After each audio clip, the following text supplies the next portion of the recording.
Good morning साथीहरू, नमस्ते। आज चाहिँ भने यस्तो छ है वेदर काठमाडौँको। पानी आएर साथीहरू यस्तो छ है, पानी आएर मेरो बुढीले चाहिँ फुलहरू सब बाहिर निकालेर राखेको छ।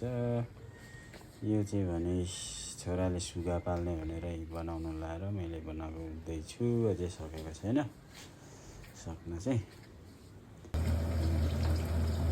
बनाइदिएको। अनि अब आजको खाना भने चाहिँ माछा सुप खाने भनेर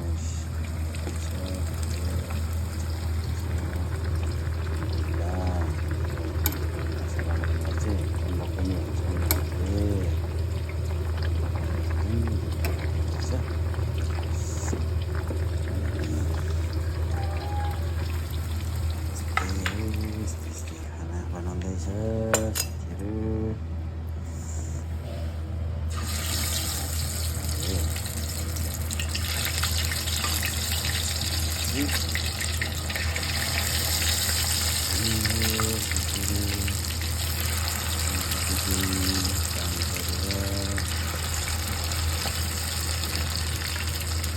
बाहिरतिर घुम्नु निक्ल्यौँ भने पानी परेको छ।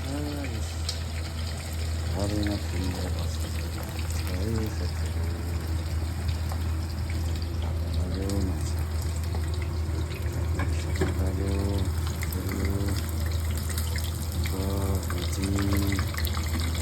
खाने बेला भयो है साथीहरू। ल है साथीहरू, अब कमेन्ट सेयर के अरे लाइक पनि गरिदिनु होला साथीहरू।